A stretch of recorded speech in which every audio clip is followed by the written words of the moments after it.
स्थानीय सांसद और केंद्रीय संस्कृति एवं पर्यटन मंत्री गजेंद्र सिंह शेखावत ने स्पष्ट रूप से कहा कि जोधपुर एलिवेटेड रोड का कार्य अगले 2 महीने में प्रारंभ हो जाएगा।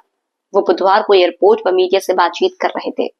एलिवेटेड रोड से जुड़े सवाल पर केंद्रीय मंत्री शेखावत ने कहा कि जोधपुर में जिस तरह से ट्रैफिक का दबाव है, पिछले लंबे समय से हम इसके लिए प्रयास कर रहे थे।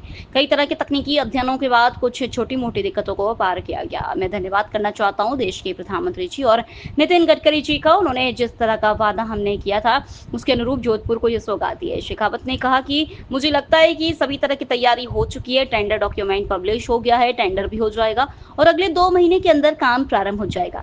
नई तकनीकी के साथ में इस रोड को बनाने का निर्णय नितिन गडकरी जी ने किया है, जिसमें 2 पिलर्स के बीच में स्पैन सामान्यतः जितना होता है उससे 2 गुना है। उसमें पिलर्स की संख्या कम होगी। उन्होंने कहा कि मैं ये मानता हूं कि एलिवेटेड रोड के पूरे होने के बाद में जोधपुर की ट्रैफिक की समस्या से लंबे समय के लिए हमें निजात मिलेगी। निश्चित रूप से ये 7.6 किलोमीटर एलिवेटेड रोड जोधपुर की लाइफ लाइन बनेगी। सरकार ने अपने नागरिकों को विश्व भर के हर कोने से सुरक्षित निकाल कर ये सिद्ध किया कि सीमाओं के भीतर नहीं, विश्व भर में सरकार भारतीयों की सुरक्षा के लिए प्रतिबद्ध है। यूक्रेन युद्ध के दौरान ऑपरेशन गंगा, अफगानिस्तान में तालिबान के कब्जे के समय ऑपरेशन देवी शक्ति और कोविड के वंदे भारत मिशन के जरिए करोड़ों भारतीयों को विदेशों से सुरक्षित लेकर आए। ये 11 वर्ष सिर्फ एक सरकार के कार्यकाल का नहीं, बल्कि सशक्त भारत, समृद्ध भारत और समृद्ध भारत के निर्माण की गाथा है। जब आदरणीय प्रधानमंत्री नरेंद्र मोदी जी ने 2014 में देश की बागडोर संभाली थी, तब भारत भ्रष्टाचार, जातिवाद, भाई भतीजावाद और नीतिगत लकवे से ग्रसित था। हर तरफ असंतोष और अनिश्चितता थी, लेकिन माननीय यशस्वी प्रधानमंत्री नरेंद्र मोदी जी के नेतृत्व में देश ने एक नई ऊर्जा, नया विश्वास और नया युग देखा।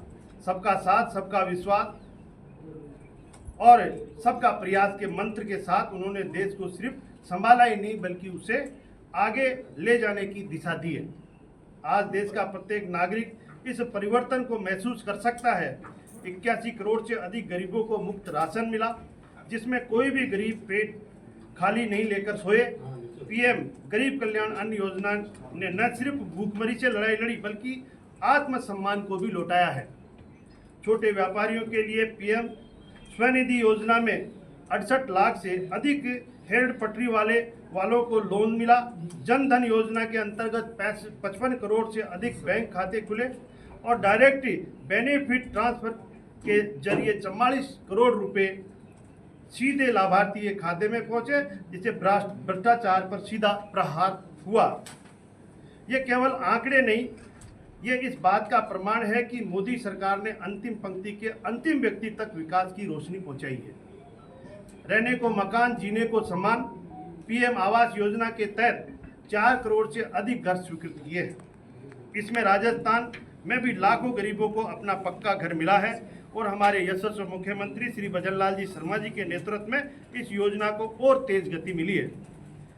हर घर को नल से जल, हर घर जल मिशन के माध्यम से 15 करोड़ से अधिक परिवारों को नल कनेक्शन मिला है। स्वास्थ्य की बात करें तो दुनिया की सबसे बड़ी स्वास्थ्य योजना आयुष्मान भारत के तहत 9 करोड़ से अधिक लोगों को मुफ्त इलाज मिला है। 16,000 से अधिक जन औषधियाँ केंद्र पर सस्ती दवाएं उपलब्ध कराई गई है और डिजिटल हेल्थ मिशन के तहत 52 करोड़ से अधिक नागरिकों के स्वास्थ्य मिशन को डिजिटली किया गया है। स्वच्छ भारत मिशन के तहत 12 करोड़ शौचालय बनाकर भारत ओपन डिफिकेशन फ्री घोषित किया गया है। महात्मा गांधी जी का सपना अब जन भागीदारी से साकार हुआ है।